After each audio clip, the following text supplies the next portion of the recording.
Қайырлы күн, құрметті көрермен.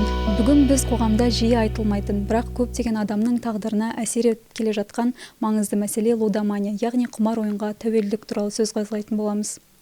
Микрофон алдында мен, Арайлым Ерланқызы. Бүгінгі эфиріміздің құрметті спикері Абай облысы бойынша экономикалық тергеп-тексеру департаментінің талдау әзірлемелер бөлімі басшысының міндетін атқарушы Сейілханов Марат Құдайбергенұлы. Қош келдіңіз. Олай болса, бірден сұрағымызға көшсек, жалпы ойын құмарлық, яғни лудомания дегеніміз не? Қазақстанда осы ойын құмарлық қаншалықты кең тараған мәселе? Негізі Қазақстан Республикасында лудомания ол ресми түрде ауру ретінде тіркеліп отыр.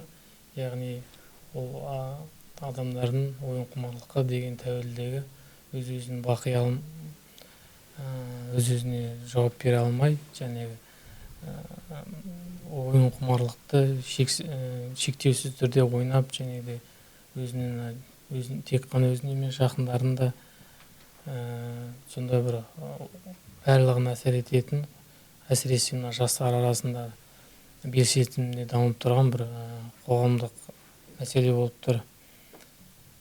Негізі лудоманияны осы Қазақстан Республикасында арнайы емдеу орталықтары денсаулық сақтау басқармасының тарапынан ашылған әрбір облыстарда бар.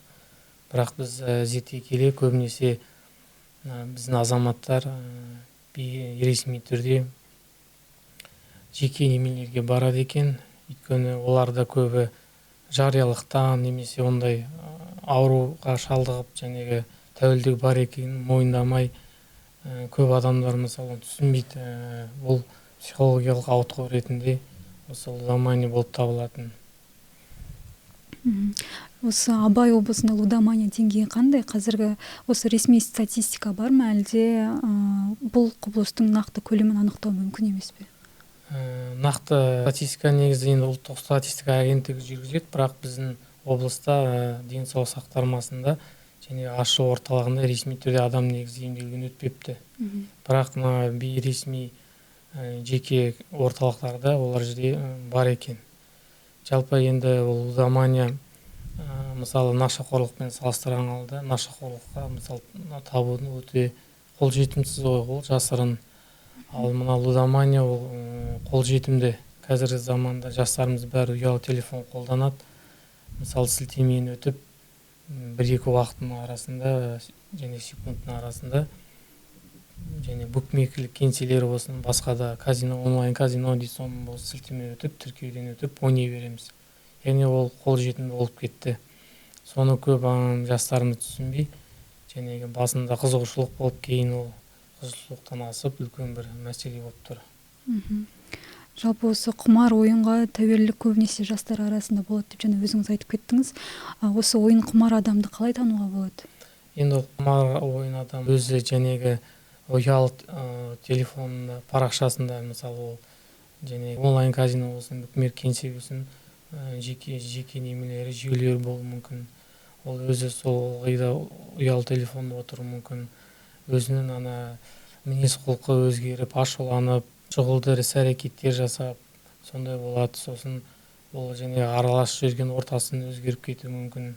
Сондай бір спорт деп, ойын деп, уақытын қай жерде жүргенін айтпай, ақшаға мәселесіне және үйден көп азаматтардан, жақындарынан ақша сұрап, ылғи тұрақты түрде сұрап, қайда жұмсап жатқан түсінде өзгерістер байқауға болады.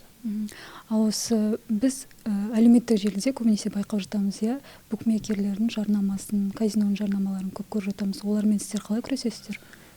Ол биыл заңнамаға, жарнама туралы заңнамаға ауқымды өзгерістер енгізілді. Елбасының тапсырмасымен қазіргі таңда өздеріңіз байқаған шығарсыз. Мысалы бұрынғыдай қоғамдық жерлерде, билбордтарда мысалы букмекер кеңселерінің жарнамалары болатын. Қазіргі таңда оны түгелін алынды. Тек қана стадион, үлкен ауқымды спорттық шаралар өткізетін жерлерде ғана ондай жарнамалауға болады. Және мысалы футбол ойнайтын футболшылардың жеке киімдерінде букмекер кеңселерінің немелері жарнамаларына болуы мүмкін. ал қоғамдық жерлерден оның түгел алынып тасталды мысалы. Осы сіздің ойыңызша осы құмар ойынға тәуелділікті тек экономикалық мәселе ретінде емес, осы психологиялық дерт ретінде қарастыру дұрыс па? Бұл бағытта мемлекеттік органдар мен медицина саласы бірлесіп жұмыс істей ме, ойын құмарлықпен ауыратын адамға қалай көмектеседі? Иә, бұл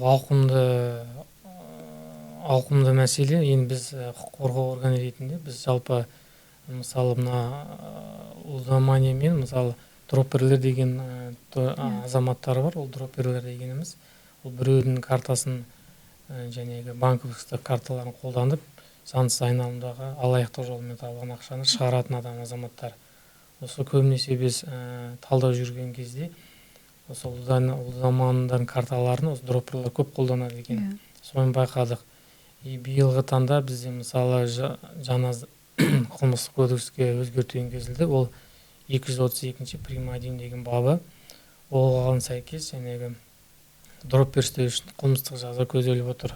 Яғни ол өзінің жәнегі картасын дропперлықпен айналысатын азаматтарға біле тұра соны беру және өзінің банковтық есепшоттарының реквизиттары дейді, және сонда азаматтарға берсеңіз, сіздер оны біле тұра ол азаматтар заңсыз жәнегі нашақорлық болсын, алаяқтық жолмен келген ақшалардың бәрі соны карталар арқылы шығаратын білсеңіз, дропперлердің сол жауапкершілік көзделген ол жерде 7 жылға дейін бас бостандығынан айырылу көзделіп отыр.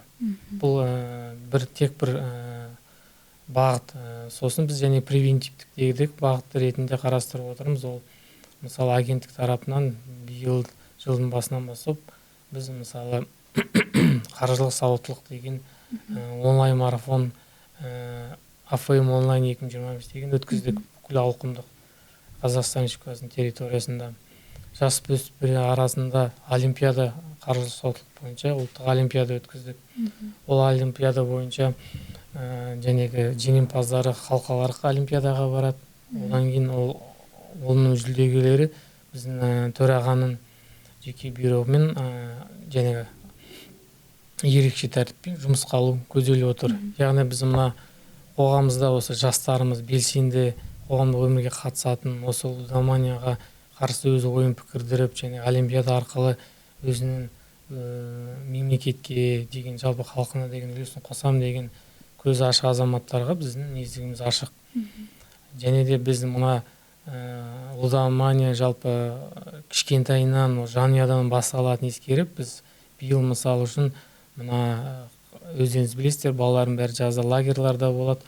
Сол лагерьларға біз қаржылық сауаттылық арттыру үшін сондай қоғамдық шаралар жүргіздік.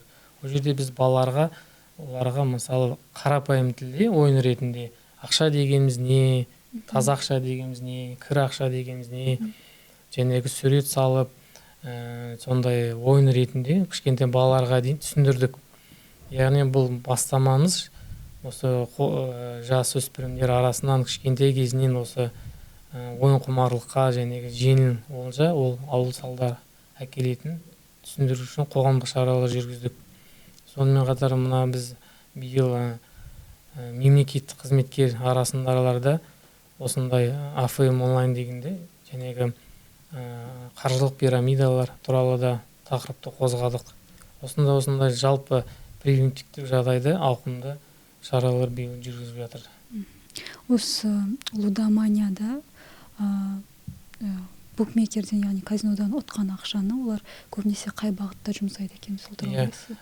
Бұл жерде де бізде мысалы қазір білесіз, мына биткоин деген ақша шығып отыр. Ол жәнегі бұл биткоин ақша бұл әлем бойынша оның артынан мысалы кімнен қайда аударылғанын бақылау өте қиын болып отыр. Біз осы заман талабына сай болу үшін біздің агенттік тарапынан арнайы криптон деген басқарма ашылды. Төрағаның бастауымен ол криптон деген басқармада осы әлем бойынша және заңсыз айналымда жүрген биткоиндарды бақылап, оны ары қарай бұғаттап, тәркілеу шараларын жұмыстарын жүргізіп отырмыз. Өйткені біз байқап отырмыз, осы бұрынғыдай мысалы және заңсыз айналымда қару-жарақ болсын, нашақорлық болсын, өзге де алаяқтық жолмен табылған ақшалардың көбін біз байқап отырмыз осы биткоин арқылы айналымға түсіп жатыр. Сол себепті осы бізде криптон деген басқарма арқылы егер де сіз мысалда басқа да Гавай аралдарында бір өзіңіз есепшот ашып алаяқтық жол ақшаны шешейін десеңіз де, біз сол қаржылық тарапынан соны бұғатталып, онан тәркеленіп, жәнегі болдыр жұмыстар жүргізіп жатыр. Сонымен қатар біз мына превентивдік мера деген дәнегі шаралар дегеніміз, бізде мысалы мына сілтемелер өте көп байқайсыз ғой. Олай ұялы телефонға және казинолар, заңсыз жәнегі басқа да ойын сауық немелері өте мына ұялы телефонға ылғи жарнамалар келеді. Бұл сол жарнамалар бұғаттайтын арнайы криптон деген және кибернадзор деген бізде жеке парақша бар.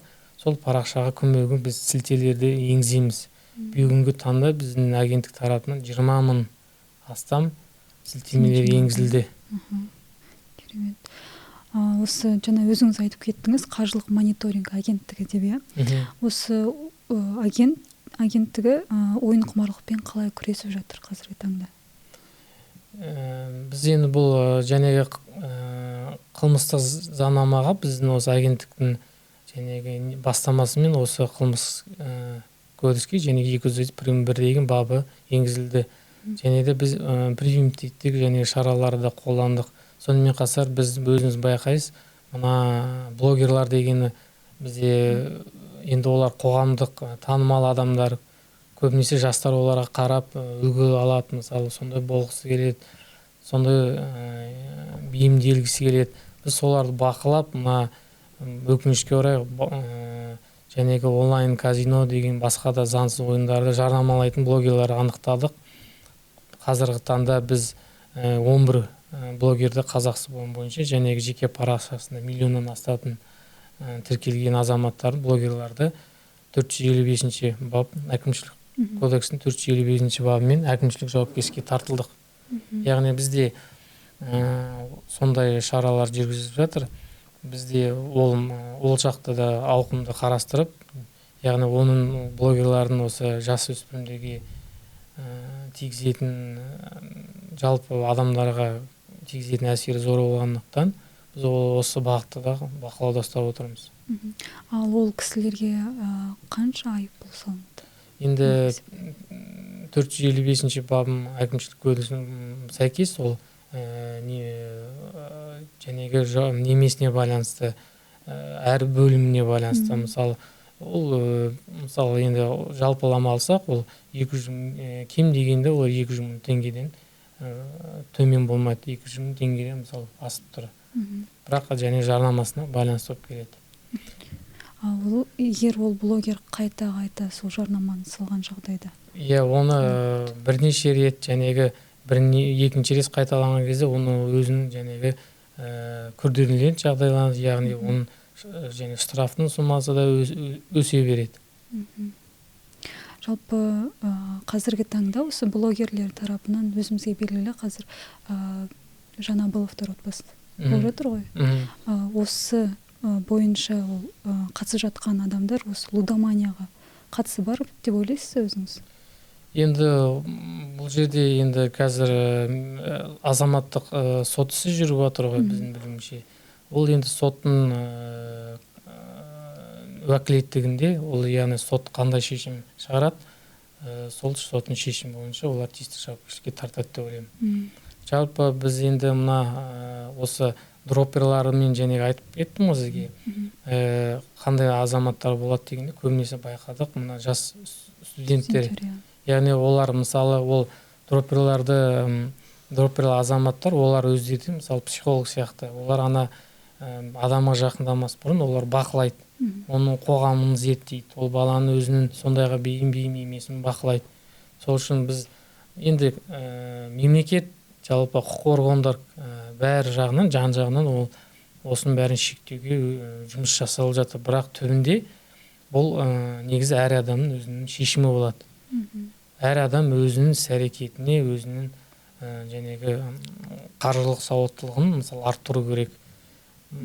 Жәнегі ол сілтемеге кіріп, ұялы телефонда ойнайын ма, ойнаймайын ма деген ол әр адам өзінің шешімі болып келеді.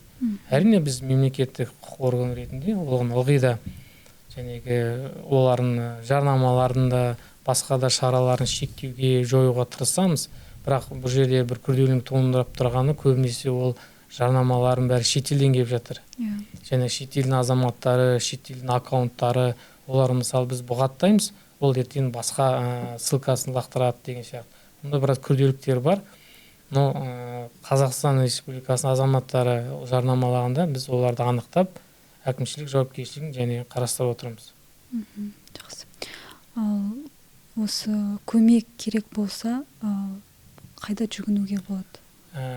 Көмек керек болса, жалпы бізде біздің өзінің агенттіктің ресми сайтына жәнегі жазбаша түрде мысалы арыз жазуға болады. Болмаса бізде арнайы колл-центр бар, ол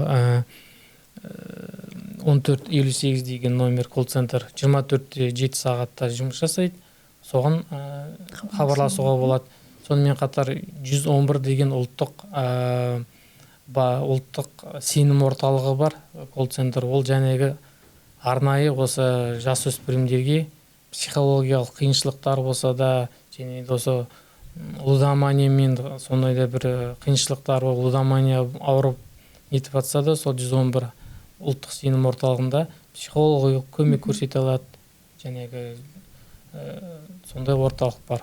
Денсаулық сақтау басқармасында, осы бізде Абай облысында да арнайы орталық бар. Ол жерде түгел түрде тегін адам өзінің ең бастысы сол лудоманиямен ауыратын адам, мысалы сондамен ол өзіне мойындау керек. Мына психологтардың зерттеулеріне сенсе, көбінесе лудоманиямен ауыратын адамдар айтпайды екен. Мен ойын деп қарайды екен, бірақ мен осындай аурумен ауырам, мен лудоманмын деп өз-өзіне айта алмайды екен.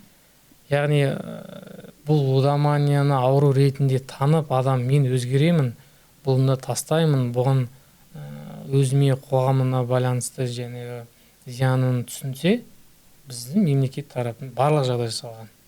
Тегін жәнегі орталықта, денсаулық сақтау басқармасында арнайы барып, емделіп, психологиялық басқа да көмек ала алады.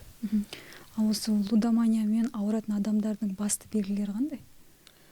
Бағана айтып кеткендей, жәнегі ол мүмкін ол кісі депрессияға ұшыраған адам ба деген сияқты. Енді түбінде әр адамның ол өзінің жеке басы әртүрлі болып келеді, каждый факт әртүрлі болып келеді.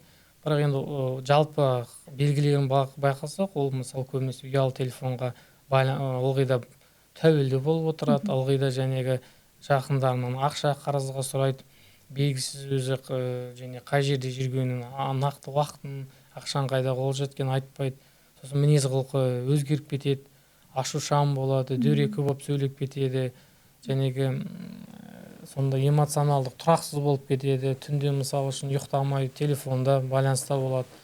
Сондай бір белгілерінен, жалпылама белгілерінен байқауға болады. Сонымен қатар мына лудоманияның жалпы осы бізде Қазақстанда айтылып отыр ғой, жанұяларын жәнегі бөлініп кетуі өте жоғарылап кетті деп. Соның бұны лудоманияның да әсері зор болып тұр. Өйткені ол адам түсіну керек, ол өзін ғана емес, жаңағы жақында қоршаған ортасын, туыстарын жәнегі бала шағасына ол қатты әсерін тигізіп, ондай жәнегі осы да бір лудоманияның әсерін нетіп тұр. Бұл енді жалпы және дропперларда мысалы осы лудоманиялардың тәуелділігін қолданып, осындай олардың аттарына бәленбай карта ашып, жәнегі заңсыз айналымда ақшаларды сол карталар арқылы шығарып алады. Мысалы біз әр адам оны түсіну керек. Біріншіден ол мысалы Қазақстан Республика кодексінің жәнегі қылмыстық кодексінің 190 бабы алаяқтық деген бар. 12 жылда бас бостандығы көзделген. Сонымен қатар мысалы сіздің картаңыздан ол алаяқтық жолмен 300 миллион теңге мысалы ақша өтіп кетсе, сол 300 миллион теңгені азаматтық борышкер ретінде сіздің мойныңызға да іледі. Сонымен қатар ол және бүкіл банктерде сіз ертең несие ала алмайсыз, есеп жүйесіңіз бұғатталып, жәнегі черный список дейді, қара списокқа енгізіліп, сол бүкіл өміріңізге балта шабасыз. Яғни оңай олжа табам деп ауыр салдарға алып келеді ол. Жалпы осы лудоманиямен күресте тек мемлекеттік қадағалау жеткілікті ме, әлде осы қоғамның, отбасылардың және білім беру мекемелерінің рөлі басым болу керек пе? Бұл енді жан-жақты ауқымды мәселе. Бұл жерде мемлекеттік органдар және денсаулық сақтау басқармасының тарапынан да, сонымен қатар мына білім саласынан да жан-жақты ауқымды жұмыс деп ойлаймын. Бірігіп көтерген күш жеңіл болады дейді, же жүк жеңіл болады дейді. Мысалы, мына денсаулық сақтауның емдеу жағынан, білім саласынан үгіт насихат жүргізу және осындай мына сіздердің шақырып отырған ауқымды мәселені көтеріп отырсыздар. Осындай жастарымызға осы мәселені жеткізіп, мысалы қаржылық сауаттылықтың біз осы арттыру мақсатында жастарымыз арасында, яғни мына құқықтық гигиена және цифровая гигиена деген ұғым шығып жатыр. Яғни біздің мына өзіміздің ұялы телефонымызды бәріміз банктік екінші банктің желілерін қолданамыз. Сол жерде құпия сөздерді жиі ауыстырып, мына белгісіз сілтемелерге өтпей, танымайтын номерлардан жәнегі олар алаяқтар осының бәрі қолданады. Яғни біз осы үгіт насихат арқылы құқықтық сауатты арттыру бойынша жұмыстар жүргізіп жатырмыз. Мысалы, казино орталықтары бар бізде Семейде? Жоқ, бар ма олар қазір таңда жұмыс істеп тұр ма негізі?